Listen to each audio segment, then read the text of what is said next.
level off you.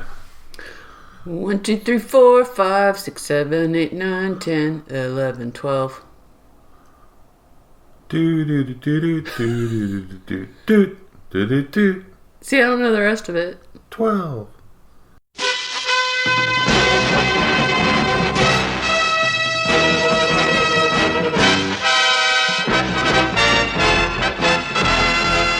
Gathered together from the cosmic reaches of the universe. Here, in this great hall of the Signal Watch, are the most powerful forces of good ever assembled. Join us as we discuss all manner of topics across the multiverse of comic books, history, creators, storylines, movies, and more. The Signal Watch podcast presents Kryptonian Thought Beast, a comics podcast series dedicated to truth, justice, and peace for all mankind.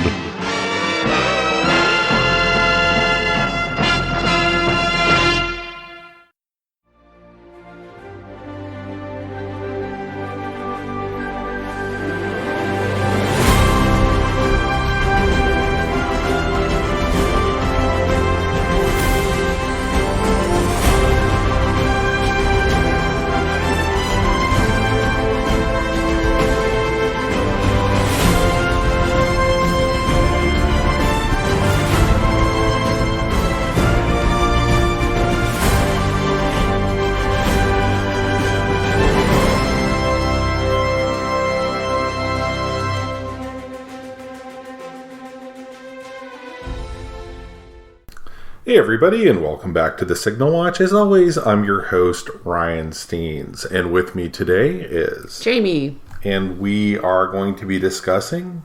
DC League of Super Pets. So, we saw this, it's recently been released on HBO Max, and pretty much everybody who wanted to see it saw it before us. I honestly can't remember when it was actually released. I have IMDb open, and it is not obvious to me when it was released, based on looking at IMDb, but it was a few months ago, but I also knew we had HBO Max, and it would be coming pretty quickly. It had been pushed back, and I'm not really sure. A lot of things at Warner Brothers were pushed back, so it wasn't like I took it personally for the movie. But they were getting acquired by Discovery, and a lot of things shifted, and that included the release date of this movie. They'd been kicking this around for a while. I know a lot more about DC League of Super Pets than Jamie does, so I'll probably be monologuing quite a bit just to prepare everybody. Okay. And I thought it was kind of odd. It was kind of announced in like the window around like when Wonder Woman came out, and maybe just before that. Of like, wait, the first or the second one? The first one. Oh, wow.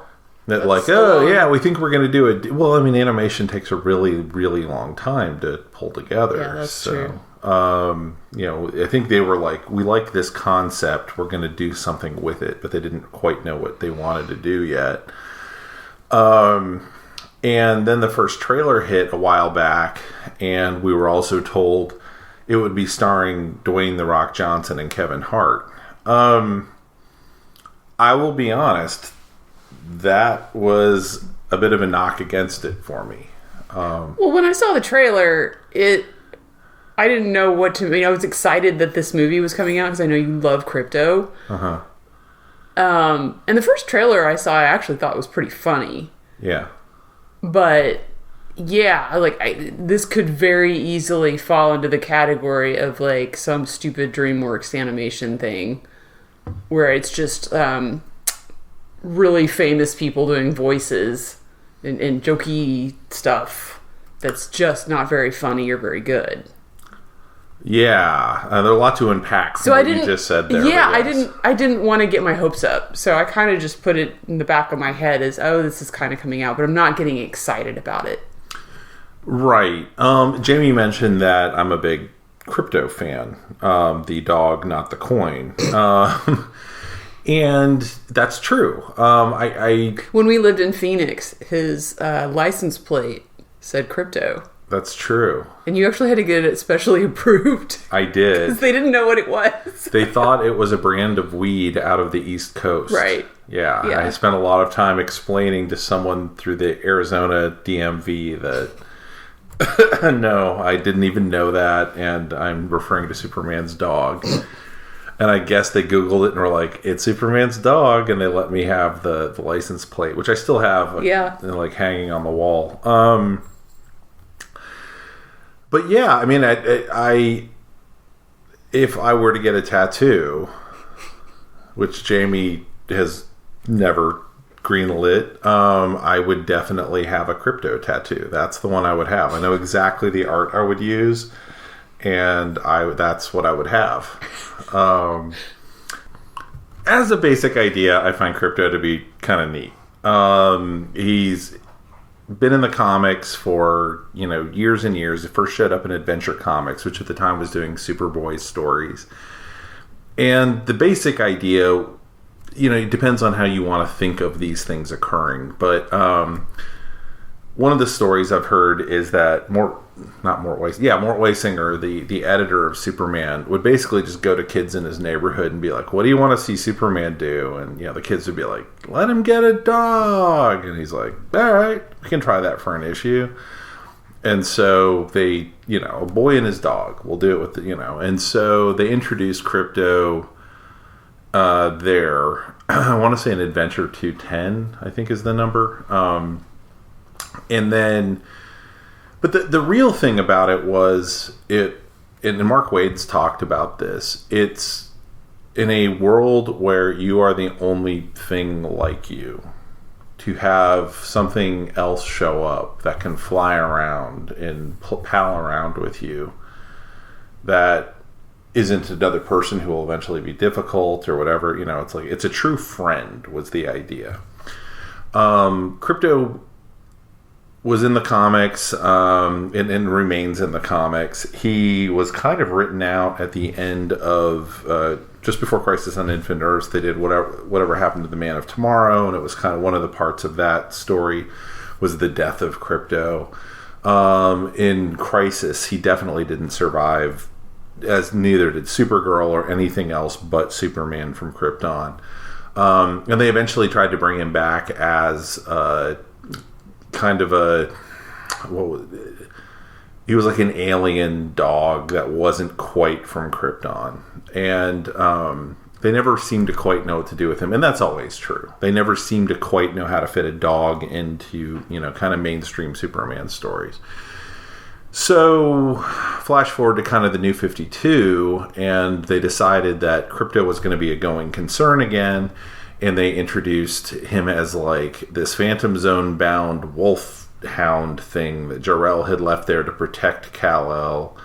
And that didn't really take, but in the kind of rebirth and all of that, we kind of got back classic Krypto with his original origin, which was he was sent in a rocket to Earth.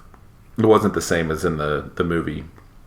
The test rocket. He was a test animal. No. He was Laika. He was Laika, yeah. Which all made sense, in the kind of the era that Krypto first appeared. And he got lost in space. But Jor-El was like, we don't really have time to figure out where he went, or, we're going to have to risk blah, blah, blah. But the rocket eventually found its way to Earth with once Superboy was a teen. And there's been various explanations for how he has lived long enough to be alive as for both Superboy and anyway, I really like that. They also tried a Krypto cartoon. He's appeared in cartoons, including the 60s cartoon, and then there was a Krypto the Superdog cartoon around 2006. That was like a 30-minute thing for very little kids, and then kind of nothing. Like, he kind of disappeared. He's in the comics, whatever. But in general, people don't know Superman has a dog, like, in the world. And I used a lot of Krypto iconography even at work to my official Windows file at work has a little Krypto stamp on it. And certainly Krypto's the icon that I use for Twitter and other things. So I think he's a neat character. In the comics, there was a League of Super Pets, but it was not this. It was the Legion of Super Pets. And that was tied more to the Legion of Superheroes. But it did include Comet the Super Horse, which was an iffy choice. I think there are reasons they didn't use that lineup. Well, it's very Superman heavy, is I think the reason they didn't use it. Oh, I thought it was the problematic nature of the Super Horse. I mean, you can definitely not do that with Comet.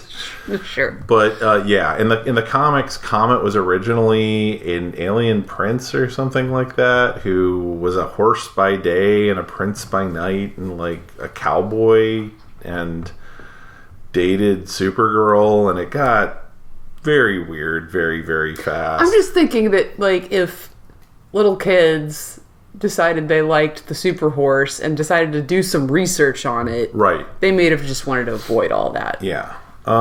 There's also Streaky the Super Cat, who was Supergirl's pet cat, who gained his power through a piece of, like, weird kryptonite in a ball of yarn. There was Super Turtle, who had his own standalone comic. And there's been various other Beppo the Super Monkey, who is, the name has now been repurposed for Christine Beppo in Superman and Lois TV show, which I find very hilarious and very weird that they did that. But, and we can get into all their origins, whatever, but the Legion of Super Pets was tied more to the Legion of Superheroes and included Prody 2, not Prody 1, who was actually like a living, thinking thing who was always treated like an animal for some reason in the Legion of Superheroes. So we don't need to worry about that too much.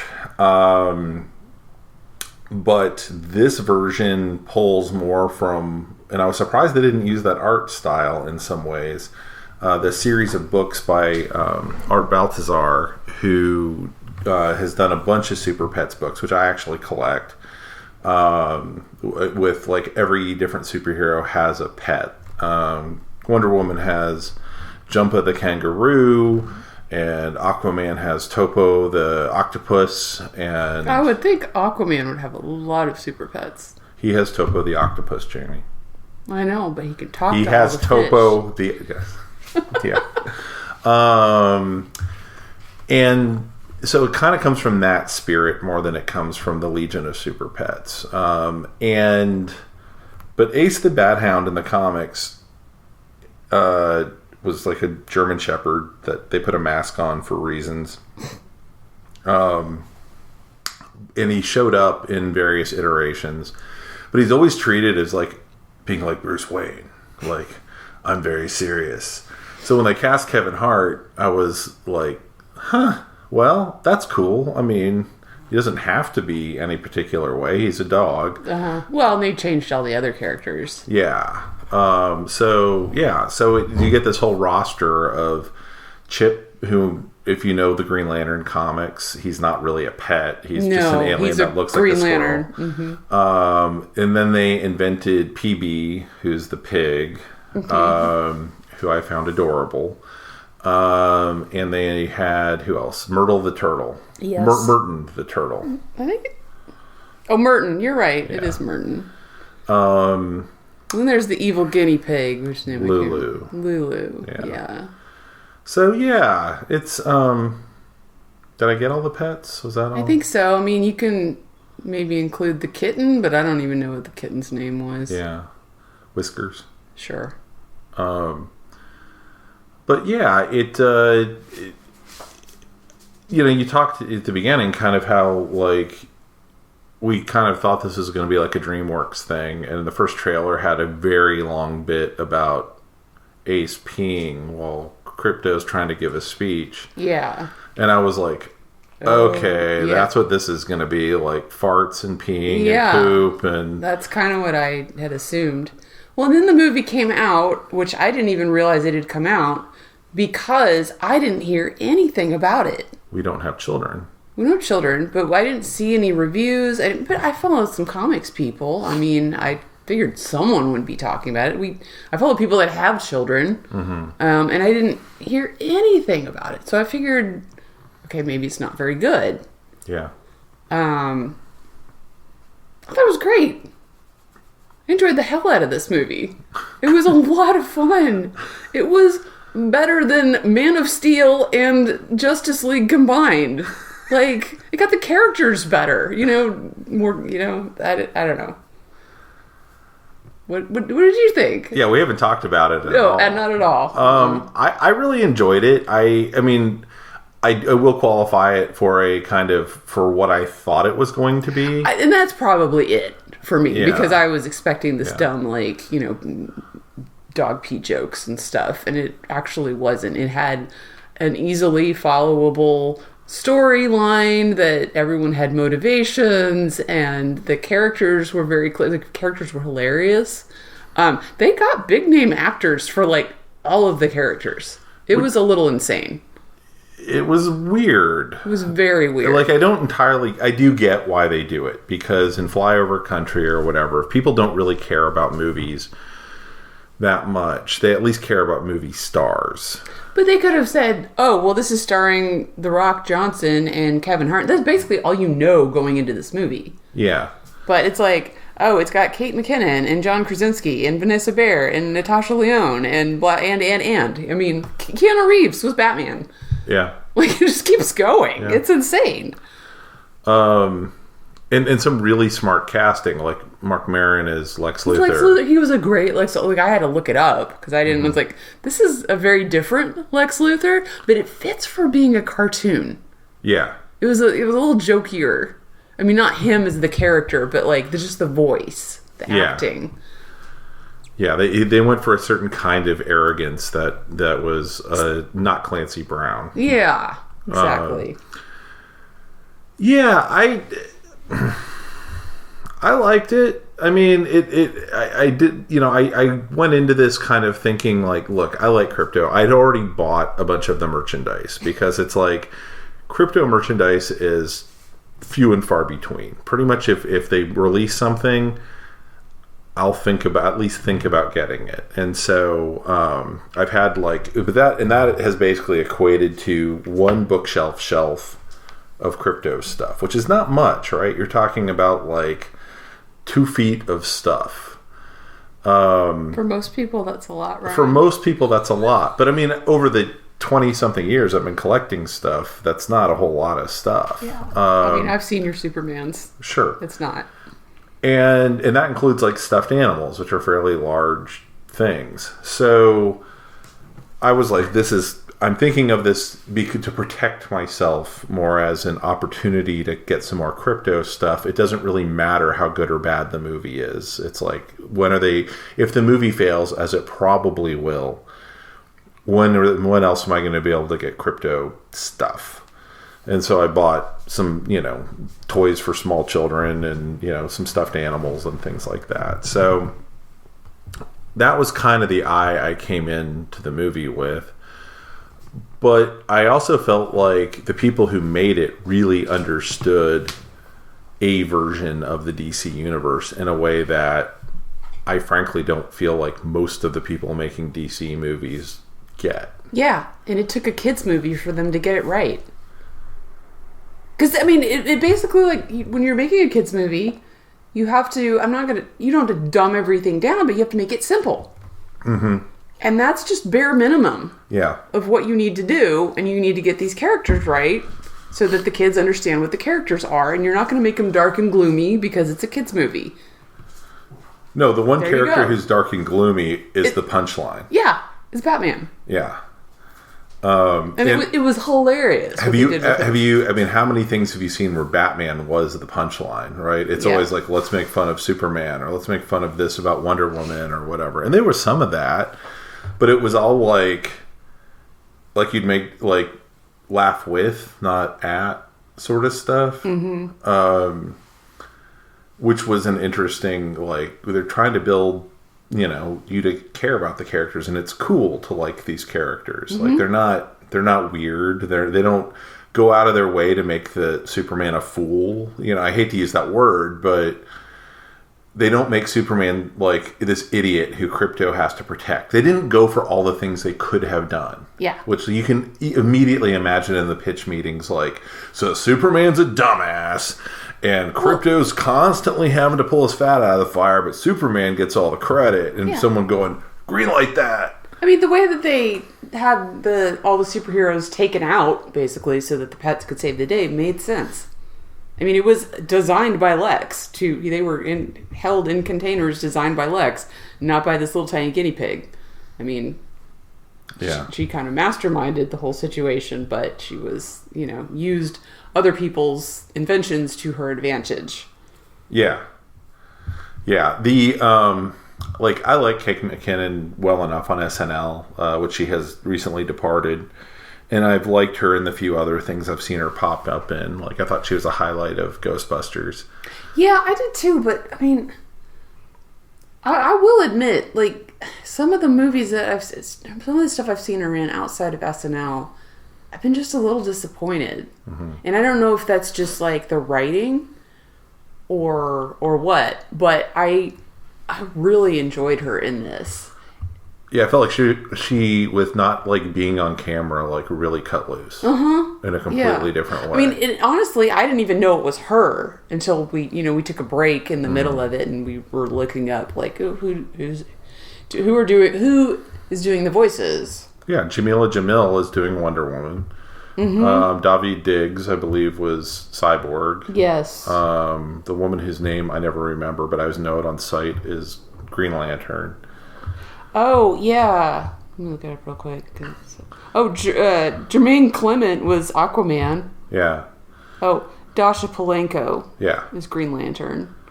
Alfred Molina was Jor-El. Lena Headey was Lara. Yeah, I mean, Keith David was Dog-Owl. They needed to get Kevin Bacon in there because this was a real, like, everyone in Hollywood would have instantly been connected sort of thing. I mean, even, like, Yvette Nicole Brown was the shop owner. And they even had Thomas Middleditch and Ben Schwartz, who had a comedy series together, as the two, like, hench guinea pigs. So yeah, I mean, it was. I think it gave everybody kind of a chance to do something a little different. I do think it's in some ways easy work for the actors to come in and do, and they get to say like, "Hey, kid, I played, Cyborg." You know. Well, a lot of these are like they had such little part in the movie; it probably took them a day. Right. But it didn't feel stilted, and I felt like it all worked, and nor was it really distracting. Like, if you didn't know that was Keanu Reeves, you were totally fine with what Batman was up to. Yeah. But yeah, I mean, I thought it was for kids, a really good kind of story about, finding friends and. Well, yeah, to me, one of the best things about it was really heartfelt and honestly kind of touching. Like, I literally teared up a couple times, and I will tell you those 2 times.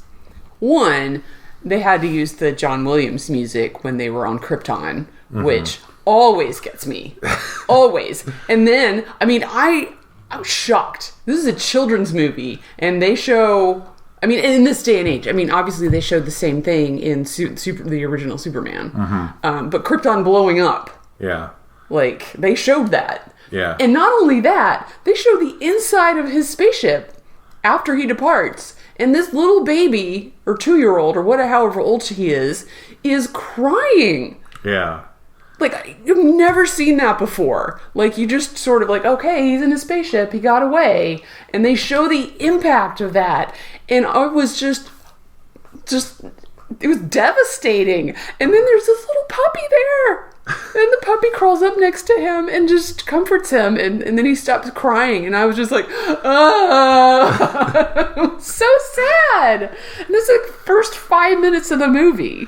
Yeah, no, I mean, some of that stuff was like really well done. Yeah. I mean, it was cinematic and in a way you hope for, the kind of stuff that like Crypto the Superdog cartoon was never going to do in a million years. And I mean, I also know my nephew went to go see it with my dad and my brother a few days ago, and he walked out just buzzing. Like, he didn't know anything about Crypto. He knows who Superman is through me, through Uncle Ryan, and like every time I'm around, he goes and puts on his Superman shirt, you know, to make sure I know he, you know, we see each other.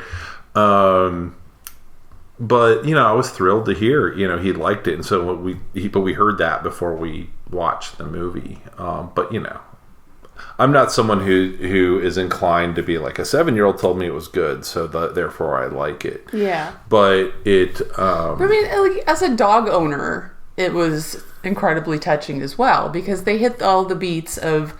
Crypto's not just, you know, the dog who came here with Superman. He's like, he's his best friend. Yeah. And they do everything together. And from his perspective, like, they are literally best friends. And, you know, while Superman's off proposing to Lois Lane, that's the big crisis in Crypto's life, is like, oh my God, no, I'm going to have to share him. And that's the big... And the scene of him having his imagination of tossing Lois into the sea was so funny. Like, I was dying. And I'd seen it in the trailer, but I still was like, oh, that's good. Yeah. That was so well done. Yeah. So there's still, like, even though it's this crisis, I mean, for Crypto, you also know, like, it's really about him needing to grow up and kind of expand beyond his kind of narrow worldview. Yeah.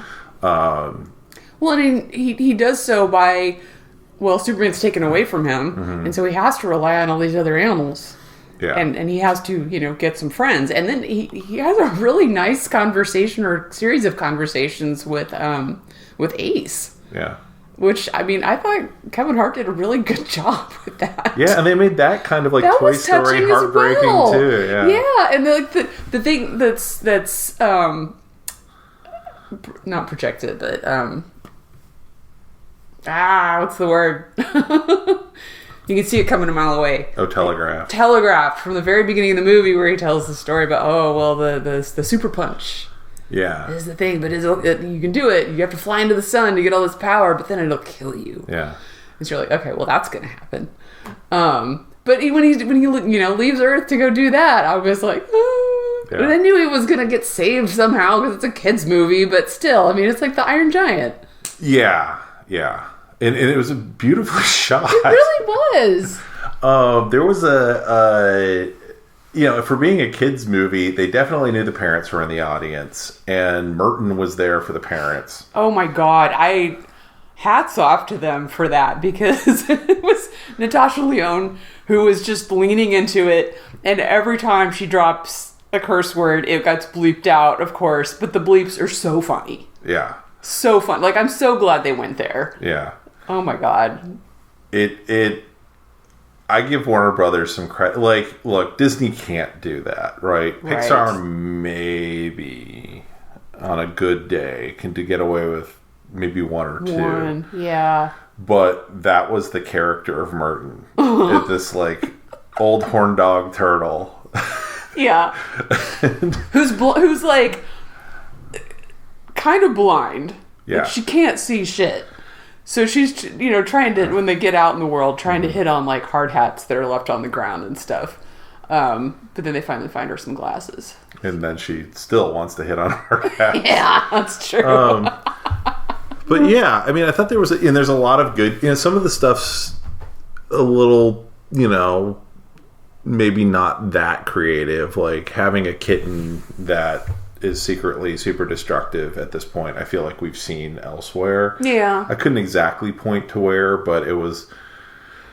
Well, that part was also all of 2 minutes long, so it didn't like that was the main villain. Yeah. I did like that it was like, they really thought through, like, well, Lex does lab stuff. He'd have guinea pigs. Mm-hmm. It's a bald guinea pig, like Lex. Yeah. And therefore, ... So yeah, it made for a really fun, kind of take on the villainy, and and also neatly tied everything together. The villain doesn't die at the end. It's a kid's movie, but she does like team up with, I think that's Mercy. That's Mercy. Not Lex, but Mercy, which I thought was great. Yeah. She goes off to live in a studio apartment with Mercy at the end. Yeah. And so, yeah, it gets set up for a sequel pretty well. But yeah, the design on the characters was all new for the movie too, which I didn't realize till the action figures started showing up. I'll be honest. Like Superman kind of has the Flesher S, and they kind of do this. It's not Invisibles. Sorry, Invisibles. Definitely is not Invisibles. Incredibles. It's not quite exactly that same thing, but to denote kind of the power of the superheroes, they kind of like Superman's shaped like a Dorito. Mm-hmm. Same as like Batman and Cyborg. And Wonder Woman, they do a really good job, I think, on the design for. I really, really like that. Oh, did you see they brought back her invisible jet? Yeah, and she had the jet. That was awesome. There were actually quite a few of the invisible jet toys floating around, too. Oh, really? Yeah. So, yeah, I mean, it I don't really have a ton to say about the movie. No. Is it going to win an Oscar? No. Is it as, thought-provoking as Soul? Not really. Not to me. No, but I thought it was a great introduction to DC for kids. Yeah, and adults. Yeah, I kind of wish they would find the guts to do this and kind of realize, like, we could do this slightly edgier and do this kind of spirit of, like, it's fun. It's fun to have a world with Superman and Cyborg. I feel like that's what they've forgotten, is that superheroes are fun. Absolutely. And there's a lot of people who think don't understand how the world works. I mean, yeah. If you think superheroes should be fun. There are definitely fans of the Zack Snyder verse. Yeah. Well, I mean, we're seeing it now, not to get too off track, but I mean, there were a lot of people who were very confused by She-Hulk when it hit. Mm-hmm. Of like, I don't understand. Like, why isn't she like a rage machine who's destroying everything? It's like, never has been that character. No. And so buckle in. This is going to be a 30-minute sitcom. Everyone's going to be all right. And there's kind of this wide world of things you can do, and that's what makes the teen books interesting. Is you take all these genres and kind of shove them together into one thing. And I think they do a good job of them at their most absurd, in some ways with this. Of, Superman's hanging out in what is it, Centennial Park, I think, in Metropolis, wherever his statue is. Mm-hmm. He's got his own statue with Krypto he's hanging out in front of with Lois. Well, then Lex has his own statue, too. Yeah, that's on his own property, too. Right. Yeah, I definitely noticed that. But, Aquaman is silly. Like, they properly, like, thank God Metropolis is right next to the ocean, Right. But yeah, it's a good intro, I think, if and you could definitely show this to kids as young as like 4 or so. Mm-hmm. Like, I'm a little sad Bella hasn't seen it yet, but well, you can show it to her. I will, maybe, or just I assume she'll sit still for that long, maybe. I don't know. But yeah, it's it was fun stuff. So I know it was not what everybody wanted. I don't know exactly what they were hoping for. Like look, I tried to watch some of the, what are the little yellow things? The Minions? Minions, yeah. Like, that whole series of movies just baffles me. Like, I don't really get what y'all are up to with those. I can see how it appeals to little kids.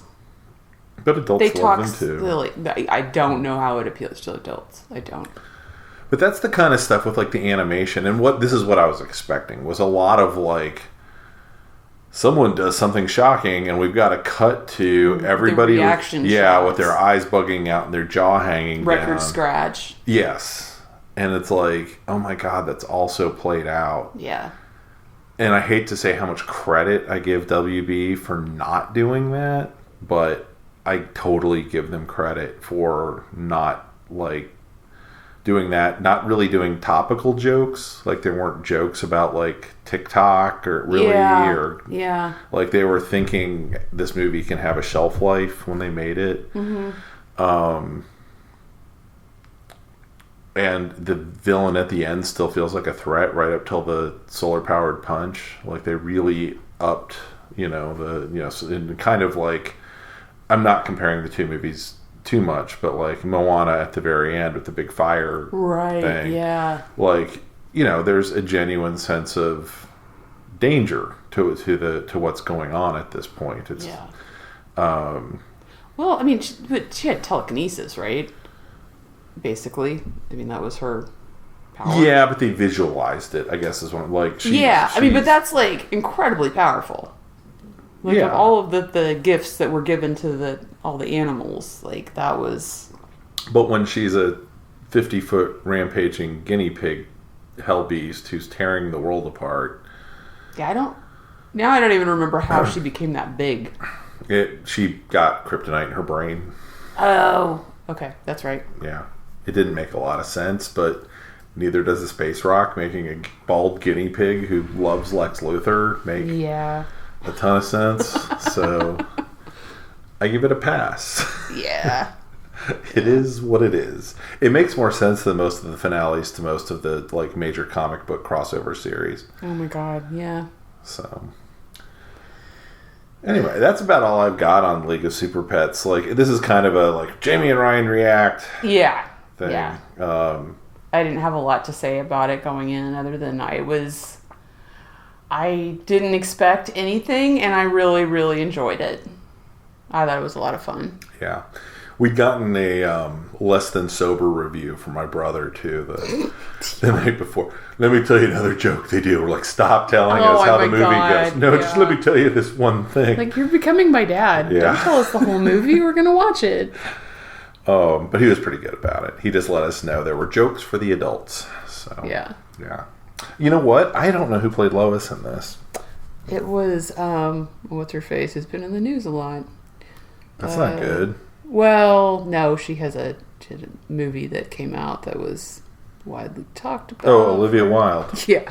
Okay. Oh. Well, yeah. We forgot to mention Diego Luna was Chip. Yeah, which was excellent casting. He was. And did I mention Vanessa Bayer? I don't know if I did. Can we ever talk about Vanessa Bayer enough? I don't think so. She was PB. Mm-hmm. She was a pig. Yeah, I like PB. They could have gone a lot of ways with PB, and I liked it. She just needed to find a sense of self. Mm-hmm. That's all she really needed. Yeah. And to be 50 feet tall. That was pretty funny. So, and there were a lot of recurring things that they did, and then they ended up tying together. Like the guys trying to take a bath. Oh, yeah. That was good. And I really, really, one of my favorite gags in the whole thing was the guinea pig who made the rainbow. Oh my God! Yes. Like that was his gift that he was. Yeah. Giving. You didn't know what he was going to do. He starts swirling lights together, and then it's rainbow. And I laughed and laughed and laughed like a lunatic. So. Ryan, would you have preferred Inhumans better if they had all been guinea pigs that were given gifts? In guinea pigs? Uh-huh. No. So nothing would have improved on Inhumans. A lot of things would have improved on Humans. And innumerable things would have improved on Inhumans. If you haven't listened to the 8 hours of Inhumans coverage, the plug Danny for Inhumans. If you want to hear me suffer for a whole work day, me and Danny, that's where to go. And I do want to point out, this took an hour and a half to watch. It'll take like however long it took to record this. And then, honestly, half the time was broken up by a dog wandering around making noise. Which I'm going to include after the music at the end. The entire thing. Because it just goes on keeps and on going. of us like, stop making noise. Yeah. And now he's asleep on the floor. As dogs do. So, anyway, that's all I got. So, thanks for watching the movie with me and whatnot. So absolutely. Now will you look upon my crypto crap that I have around with love and joy? I have always liked crypto. Yeah, can I get the tattoo now? No. I had to ask. It'd be cool though, like right on my shoulder. Not the crypto that I disapprove of. It's the tattoo. Yeah. All right. Well, we tried. Y'all, we're going to continue on Halloween movies for the rest of the month. We might sprinkle something else in here if something comes up. But otherwise, have a great October and a great Halloween. And do listen to those Halloween podcasts. Bye. Bye. Life can be a long maze filled with good and bad days. Walls can make you feel safe, but they'll block the view. You can count on me, and I can count on you. That's what friends do. You'll see that when your heart feels hollow, that only means there's room to dream a different dream.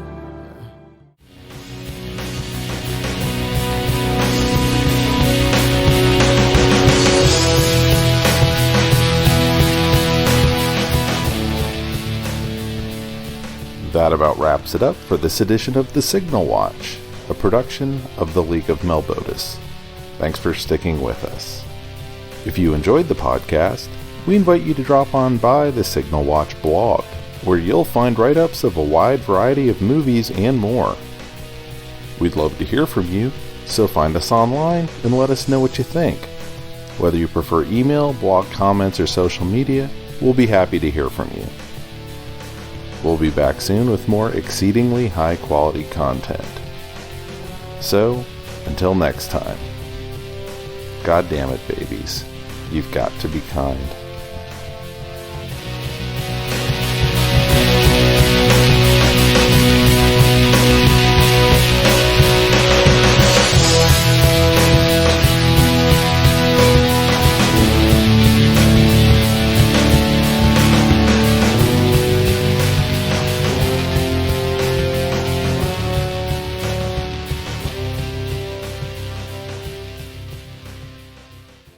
So, yeah, while we were recording, Andre wandered into the room. The three different sounds you'll hear are Andre walking in with his collar jangling, and then he goes to the water bowl for like 2 straight minutes. It's a thing Great Pyrenees do. They just drink like a camel like once or twice a day. And then he started looking for food around his bowl, and you can hear some crunching and him snorkeling around his bowl. So those are the 3 distinct sounds you'll hear. So have fun. And I think crypto as a concept and as a character is really neat. Pull his leash off when he comes over here, or his collar. Yeah. Pause. Hey, bud. Hey, crypto.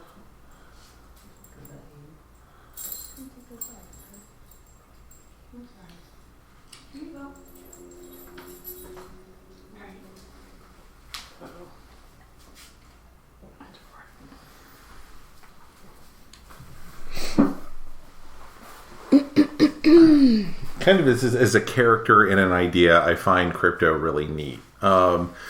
Basically, if you try and trace down what happened at DC Comic.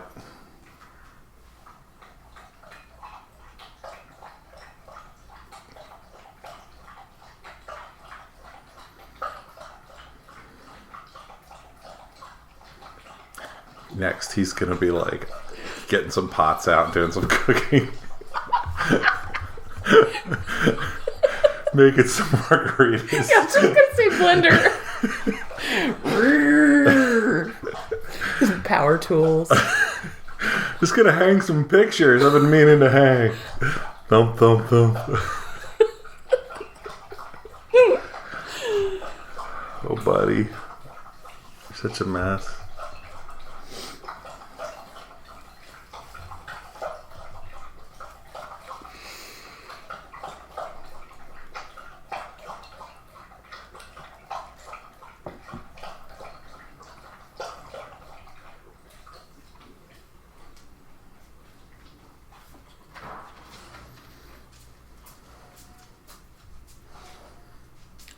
Lie down. Go lie down. Go lie down.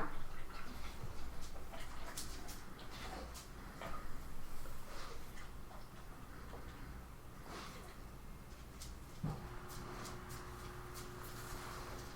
my God, there's nothing in there. Don't drink that. Oh, Jesus Christ.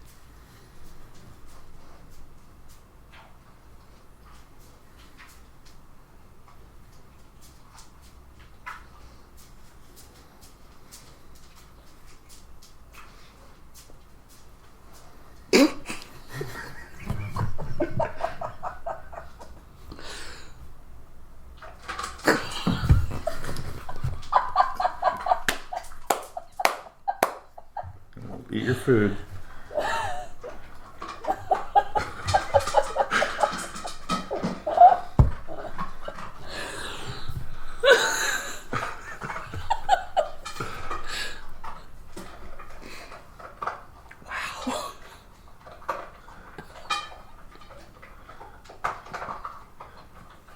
I'm just going to be as loud as I possibly can be. I've been laying perfectly still for 14 hours.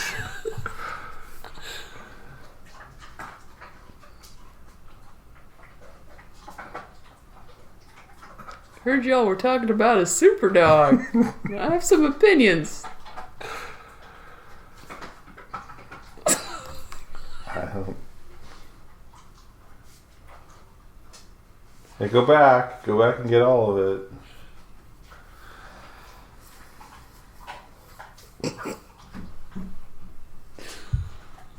Oh, he's gonna move the whole thing. Just go lie down.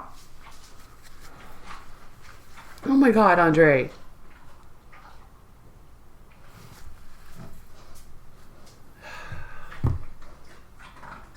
He's finding all the ones on the floor individually. I know.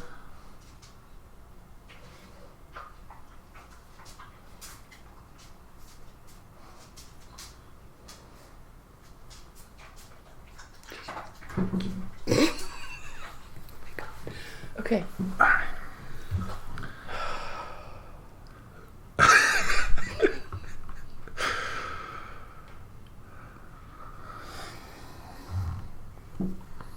As a basic idea, I find Crypto to be kind of neat. He's been in the comics for, years and years. The first